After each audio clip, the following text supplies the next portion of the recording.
하나님의 말씀 함께 보시겠습니다. 신약성경 누가복음 19장 1절로 10절까지의 말씀입니다.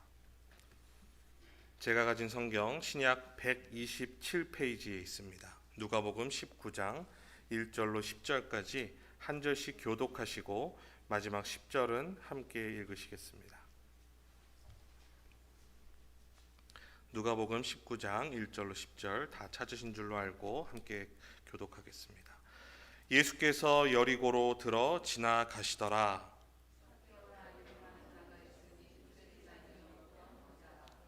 저가 예수께서 어떠한 사람인가 하여 보고자 하되 키가 작고 사람이 많아 할 수 없어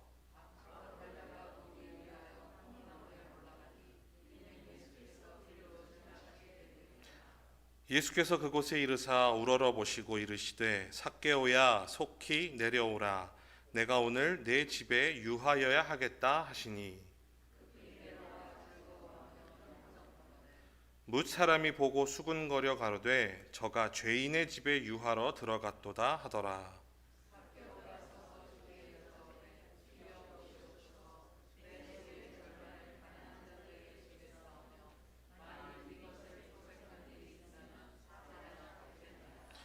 예수께서 이르시되 오늘 구원이 이 집에 이르렀으니 이 사람도 아브라함의 자손이미로다.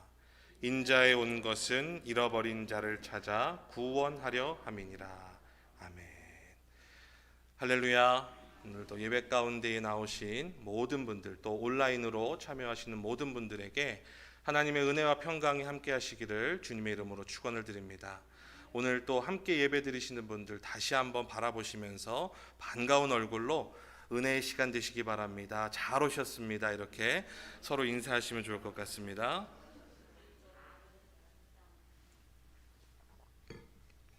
삭개오야 내려오라 라는 제목으로 하나님 말씀 증거하기를 원합니다. 오늘 말씀에 우리가 읽은 본문에서는 예수님과 삭개오가 만나는 장면이 등장을 합니다. 삭개오는 세금을 걷는 세리 중에서도 대표하는 세리장이었습니다. 이 로마가 유대인들을 통치할 때에 로마 정부가 직접 세금을 징수하고 걷는 것이 아니라 같은 유대 민족들을 사용해서 세금을 걷게 했습니다. 그런데 이 세금을 걷을 때에요, 예를 들어서 100을 걷어야 한다면 이 세리들이 어떻게 했을까요? 120, 130의 세금을 걷고 그 나머지에 대해서는 로마 정부가 터치를 하지 않았기 때문에 세리가 가질 수 있었습니다. 그렇기 때문에 그들은 더욱더 악랄하고 집요하게 세금을 걷게 되었습니다. 만약에 그 해의 세금이 부족할 것 같다, 100을 걷어야 한다면 어려울 것 같다, 그러면 세리들이 어떻게 했을까요? 어떻게 해서든지 가혹하게 해서 같은 동족 유대인들을 괴롭혀서 결국 그 액수를 맞췄겠죠. 그렇기 때문에 이 유대인들에게 세리라는 이 사람들은 같은 동족임에도 불구하고 정말로 마주치고 싶지 않고 마치 자신들의 그 나라를 팔아 넘긴 매국노라는 말이 있지 않습니까? 그리고 로마 정부의 앞잡이, 이러한 느낌으로 그들은 경멸의 대상, 증오의 대상이었습니다. 오늘 본문에 나와 있는 것처럼 왜 삭개오가 세리이면서 부자인 것도 설명이 될 수 있습니다. 삭개오라는 이름은 제카이어스라는 이름입니다. 이 단어는요, 히브리 단어의 뜻은 순결하다, 정결한, 이런 뜻입니다. 그렇기 때문에 유대인들에게 이 이름은 굉장히 일반적이었고 사랑받는 이름이었습니다. 그 의미 자체도 굉장히 좋은 뜻이었고요. 특별히 자신들의 그 정통, 혈통을 자랑하고 싶은 유대인들에게 순수한 혈통의 유대인이다라는 뜻으로서의 이 제카이어스라는 이름도 많이 사용되었습니다. 하지만 이 삭개오는 그 이름과는 다르게 정결함보다는 여러 가지 욕심과 잔혹함의 때가 묻어 있는 삶을 살았습니다. 그렇게 그는 부와 권력도 가지게 되었습니다. 사람들은요, 속으로는 삭개오를 너무너무 싫어했지만 겉에서는 어땠을까요? 앞에서는 삭개오에게 굽신거릴 수밖에 없었습니다. 삭개오도 알았죠. 이 사람들이 나를 싫어하지만 그래도 나의 이 세리장이라는 권력 앞에 너희들은 고개를 숙일 수밖에 없을 것이다. 이 긴장감 속에서 삭개오는 내가 더 잔혹하고 내가 더 돈을 벌고 내가 더 권력을 사용하면 그 마음 깊은 곳에 있는 죄책감, 그 마음 깊은 곳에 있는 불안한 근심, 염려들이 사라질 것처럼 생각하고 더 열심히 세리의 일을 했을 겁니다. 그런 삶을 계속해서 살아가던 세리장 삭개오의 마음에 변화가 나타난 것을 오늘 본문을 우리가 자세히 살펴볼 때에 알 수가 있습니다. 먼저 누가복음 3장에 보면은 세리들의 이 세계에 변화가 나타났습니다. 세례 요한을 통해서 회개하는 세리들이 나타나기 시작한 거예요. 우리가 어떻게 하면 좋습니까? 당신이 말한 그 복음을 듣고 우리는 어떻게 하면 좋겠습니까? 세례 요한은 부과된 것 이외의 세금을 걷지 말아라 그들에게 이야기합니다.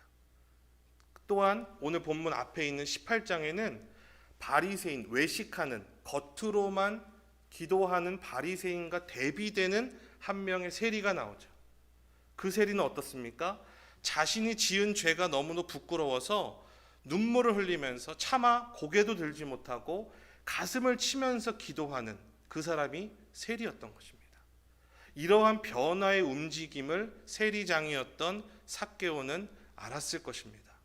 그리고 그 마음 가운데에 깊이 있었던 마음의 짐, 유대인으로서 그러나 세리로서 또 세리장으로서 지독하고 잔인하게 살아야 했던 그 마음 가운데의 짐을 삭개오는 풀어내고 싶었습니다. 그리고 오늘 그가 살고 있는 여리고성에 예수라고 하는 청년이 지나간다는 소문을 들었죠. 도대체 예수가 누구길래 어떻길래 이 나의 동료들, 같은 마음을 갖고 있던 같은 처지의 동료들이 변화될 수 있을까? 그렇게 그들이 행복할 수 있을까?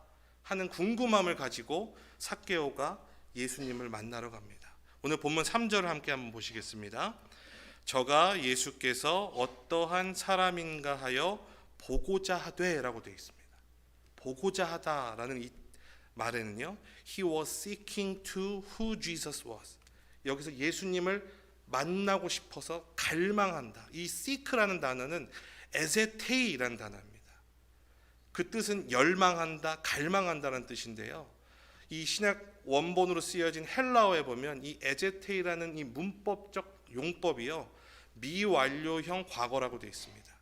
이 헬라어에 나와 있는 이 용법은 단순한 어떤 과거의 한 때만을 의미하는 것이 아니라 미완료로서 계속해서 의도를 가지고 지속적으로 반복하다라는 동사로서 쓰이거든요. 즉, 이 3절을 정확하게 이 용법에 맞춰서 번역을 한다면 삭개오가 3절에 저가 예수께서 어떠한 사람인가 보는 것을 지속적이고 간절하게 바래왔었다라고 번역할 수 있는 겁니다. 삭개오는 지금 예수님이라는 분이 잠깐 자기 동네 지나간다고 해서 그래? 사람들이 웅성웅성 모여있다 그래서 대체 누구지? 하면서 보러 간 것이 아닙니다. 사람들이 모여있으니까 어쩔 수 없이 나무 위로 올라간 것도 아니고요. 삭개오는 자신의 그 답답한 마음, 자신의 그 공허한 마음을 해결하고 싶은데 예수라는 분이 그렇다는 소문을 듣고 대체 그분이 누구인가 하는 그 궁금함과 열망을 가지고 계속해서 보고 싶었고요. 오늘 그 예수님이 지나가게 되신 겁니다. 그 삭개오, 그래서 자신이 갖고 있던 체면, 세리로서 정통 유대인으로서의 자존심을 내려놓고 그 군중 안으로 예수님이 계시는 그 가시는 곳으로 가게 됩니다. 그런데요, 우리가 잘 아시는 것처럼 삭개오는 어디로 올라갔죠? 요즘 개역 개정에는 돌무화과 나무라고 되어 있고요. 우리가 보는 본문에는 뽕나무라고 되어 있습니다. 그 뽕나무 위로 올라갔습니다. 오늘 본문에 보시면 삭개오가 뽕나무 위로 올라간 이유가 뭐라고 되어 있습니까? 키가 작고 사람이 많아 이렇게 되어 있습니다. 신체적인 이유로 키가 작기 때문에 더 높은 곳으로 간 것뿐만이 아니라 삭개오는 유대 군중 속에 절대로 들어갈 수 없는 철저한 외톨이였어요. 철저한 아웃사이더였어요.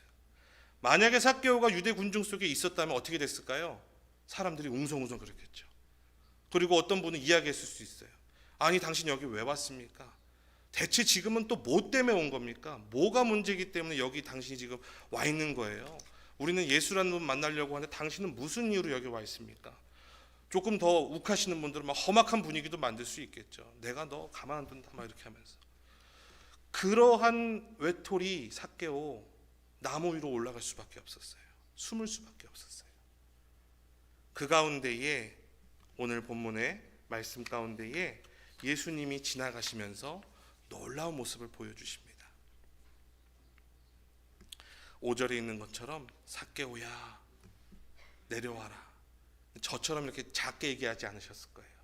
사람들이 다 들을 수 있을 정도로 삭개오야 속히 내려와라. 본문의 정확한 표현은 어떻습니까? 빨리 내려와라. 이렇게 말씀하십니다. 그 누구도 예수님이 지나가실 때에 저기 나무 위에 한 사람이 있습니다 라고 말하지 않았습니다.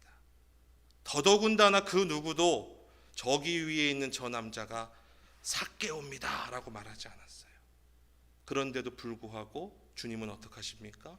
삭개오라는 그 이름을 정확하게 아시고 모두가 알 수 있을 정도로 크게 부르시는 모습을 알 수 있습니다. 삭개오가 먼저 예수님 부르지 않았어요. 제 이름이 삭개오입니다 외치지 않았습니다. 사랑하는 제1교회 성도 여러분, 우리가 먼저 여기서 발견할 수 있는 것은 예수님께서 우리를 먼저 부르신다는 사실입니다. 그리고 예수님은 이미 삭개오의 이름도 알고 계셨습니다. 삭개오의 마음이 얼마나 놀랍고 흥분되었을까요? 이름을 알고 있다라는 것은 그 존재 자체를 알고 있다는 것입니다. 특별히 유대 문화와 구약에서 이름은 곧 그 사람, 그 인격을 뜻합니다. 이름을 사랑한다는 것은 그를 사랑한다는 것이고, 그 이름을 높인다라는 표현은 그 존재를 높인다라는 것과 동의어로 쓰이고 있습니다. 즉 예수님께서 이 삭개오의 이름을 아셨다는 것은 단순하게 그 이름의 스펠링을 아셨다는 것이 아니라 그 존재와 그 모든 과거와 현재와 앞으로의 미래와 모든 것을 아시고 또한 모든 것을 사랑하신다는 것입니다. 예수님은 삭개오야 부르셨어요. 어이 거기 세리장, 그죠?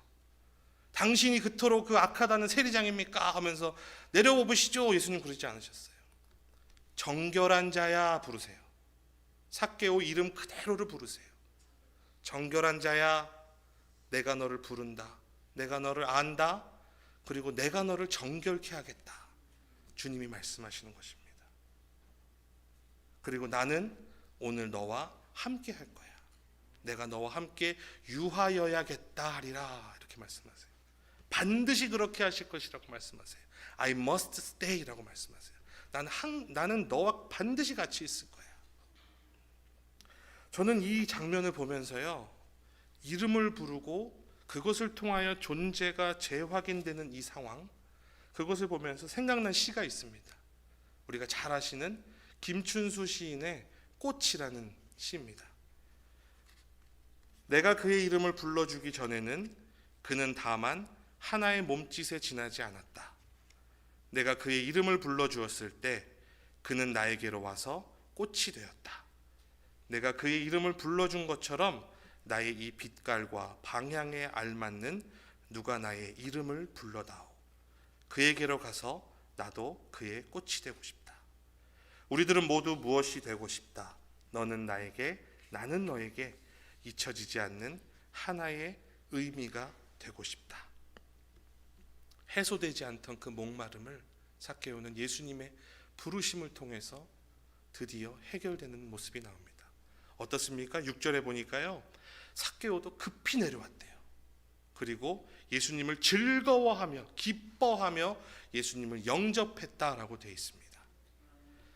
그 채통, 자존심 이제는 다 내려놓고 빨리 내려와서 그토록 간절했던 그 마음으로 예수님을 그리고 진리를 발견했던 것입니다.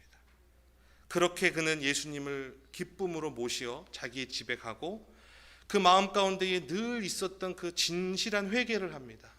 그리고 그 회개를 통하여 그 약속의 변화를 통하여 이제 그 마음의 짐을 내려놓게 되고요. 9절에 보니까 예수님께서는 그 삭개오를 향하여 뭐라고 선포하십니까? 예수께서 이르시되 오늘 구원이 이 집에 이르렀으니 이 사람도 아브라함의 자손이미로다 라고 삭개오의 구원, 하나님 나라의 백성이 됨을 선포하십니다. 사랑하는 성도 여러분, 삭개오를 가장 잘 아시고 사랑하신 예수님께서 오늘 이 시간에도 우리를 부르시고 계십니다. 그리고 우리와 함께 영원히 동행하시겠다고 말씀하십니다. 이제는 더 이상 숨지 말라고 하십니다. 괴로워하지 말고 거기서 내려오라고 말씀하십니다. 그 짐을 나에게 내려놓으라고 말씀하십니다. 그리고 주님은 10절에서도 말씀하십니다. 우리 본문 10절 한번 다 같이 보시면 좋겠습니다. 시작. 인자에 온 것은 잃어버린 자를 찾아 구원하려 함이니라. 주님이요, 우리를 보시는데 어떤 자로 보신다고요? 잃어버린 자로 보신대요. 그리고 우리를 찾아서 이 땅에 오셨다라고 말씀하십니다. 주님은 삭개오와 우리를 가치 없는 자, 없어져 버려야 될 자, 늘 사고치는 죄인으로 보시는 것이 아니라 자신의 자녀인데 잃어버린 자로 보신다는 겁니다. 여러분, 사람의 존재를 어떻게 바라보느냐의 차이는 굉장히 큽니다.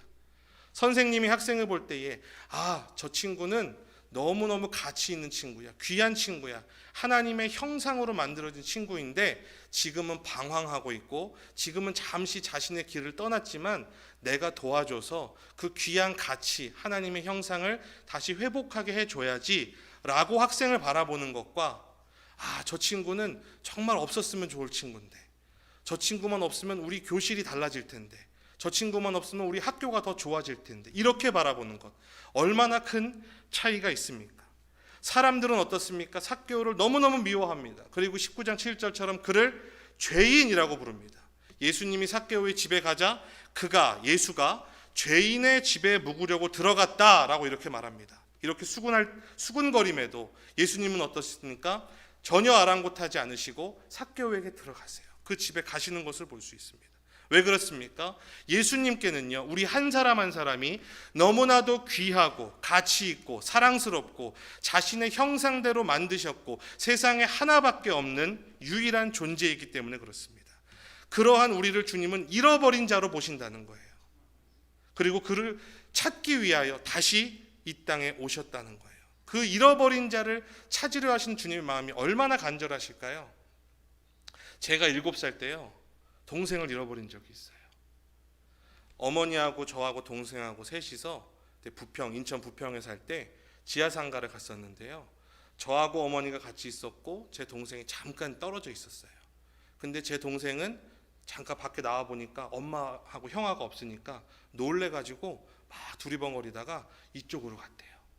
근데 그 바로 옆에 가게에 있었던 저하고 어머니도 동생이 나와서 봤는데 없는 거 보고 깜짝 놀라서 두리번거리다가 반대로 가게 된 거예요.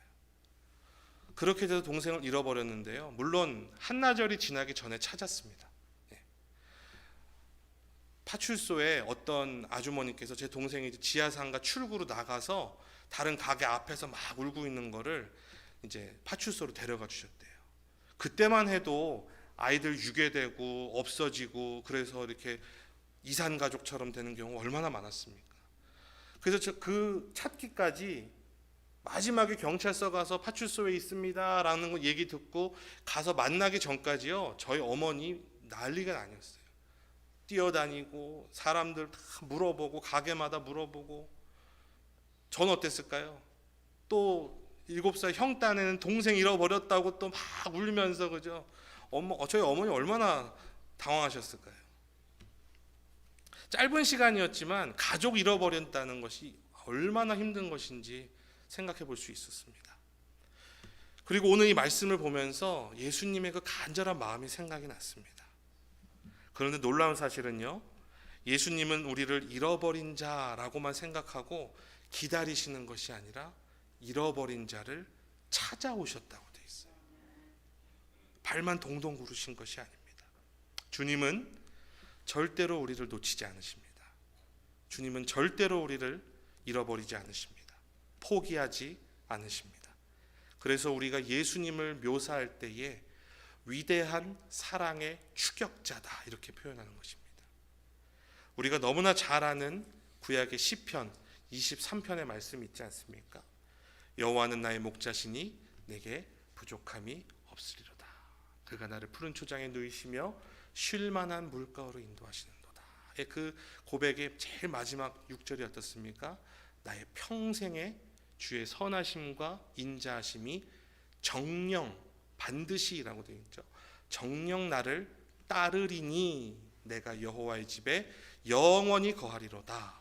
여기서 이 따르다라는 표현을 follow라고 되어 있습니다. 그런데 히브리 원어를 보면은 그냥 이렇게 따르다라는 이미지는 이렇게 그냥 자석처럼 이렇게 끌려오는 이미지 있을 수 있지 않습니까? 아니면 우리 강아지들 이렇게 산책시킬 때 이렇게 묶어서 따라가는 그런 따르다가 아닙니다. 마치 범인을 잡기 위해서 목숨을 걸고 추격하는 추적하다의 뜻입니다. 펄수의 의미입니다. 무슨 말입니까? 주님의 선하심과 인자심이 반드시 나를 추적하신다는 거예요. 절대로 놓치지 않으시고 사라지지 않으시고 쫓아오신다는 거예요. 선하심이라는 것은 토브라고 하는 굿네스입니다. 그냥 단순하게 좋은 것이 아니라 제일 좋은 것을 뜻합니다. 그리고 제일 행복한 것을 의미합니다. 인자하심이라는 단어를 들었을 때 어떤 생각이 드세요? 그냥 이제 손주를 바라보는 할아버지가 호호호 하면서 그죠? 귀엽네 하는 우리는 인자하다라는 이미지를 그렇게 생각할 수 있는데요. 여기서 인자하다는 헤세드라는 단어입니다. 이 헤세드는 로얄 러브입니다. 그리고 steadfast love라고 되어 있습니다. 그래서 상대방을 향하여 너무너무 사랑스러워서 어쩔 줄 몰라 하는 애틋함을 뜻하는 것이 이 헤세드입니다. 또한 그냥 예뻐만 하는 게 아니라요. 부모가 자녀를 바라볼 때에 그 애틋함과 동시에 무엇을 느끼죠? 무거운 책임감을 느끼죠. 그 책임감, 떠나지 않는 충성스러움, 그 로얄, 그 마음, 그것이 헤세드인데요. 우리 주님께서 선하심과 인자하심으로 따르신다는 것, 가장 좋은 것으로 우리에게 채워주신다는 것입니다. 할렐루야. 또한 그 애틋함으로 어쩔 줄 몰라 하는 그 예뻐하는 마음으로 우리를 반드시 놓치지 않으시고 끝까지 영원히 추적하시는 위대한 사랑의 추격자, 그분이 우리 주님이신 줄로 믿습니다. 그 주님이 우리를 쫓아오신다는 것, 늘 찾아오신다는 것, 얼마나 위로가 되는지 모릅니다. 어떤 형편에 처하든지 하나님의 사랑과 자비를 경험하게 되는 그런 놀라운 사랑의 추격, 하나님의 끈질긴 그 추격이 우리 생애에 계속될 것을 시편의 기자도 고백하고 있습니다. 가장 좋은 것들로 채우시고 세상에서는 경험할 수 없는 진정한 사랑, 그 사랑으로, 그 헤세드로 우리를 끝까지 추격하시는 그 사랑을, 그 주님을 다시 한번 만나시는 저와 여러분 되시기를 주님의 이름으로 축원을 드립니다. 그럼 이제 우리는 어떻게 해야 할까요? 오늘 말씀의 결론이자 적용입니다. 우리를 가장 사랑하시고 또 특별히 우리 자신보다도 우리를 더 잘 아시는 그 주님께 이제는 우리가 모든 것을 내어드리고 믿고 맡겨야 할 줄로 믿습니다. 그리고 그 예수님과 함께 동행하는 삶, 주님이 우리 안에 거하시는 삶을 살게 되시기를 축원드립니다. 주님이 가장 삭개오를 잘 아셨던 것처럼 우리를 가장 잘 아십니다. 그분의 인도하심을 따르면, 그분의 뜻을 따라 우리가 말씀과 기도로 살아간다면 그 주님과 동행할 수 있습니다. 예배를 통하여 하나님을 만나는 경험을 하고요, 기도를 통해서는 하나님께 늘 우리의 삶을 맡기는 시간이 될 줄로 믿습니다. 그리고 우리의 찬양을 통해서 어떻습니까? 이 위대한 사랑을 우리에게 주시는 그 사랑의 추격자 주님을 노래해야 될 줄로 믿습니다. 세상은 나를 도와주는 이 하나 없고 믿을 자가 하나 없습니다.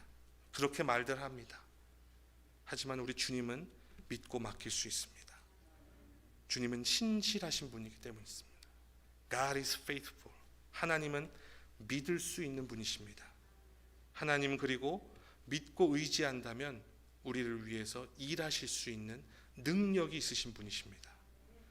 하나님은 나보다 더 잘 나를 아시는 분이십니다. 하나님은 거짓으로 속이지 않는 분이십니다. 하나님은 약속을 반드시 지키시는 분이십니다.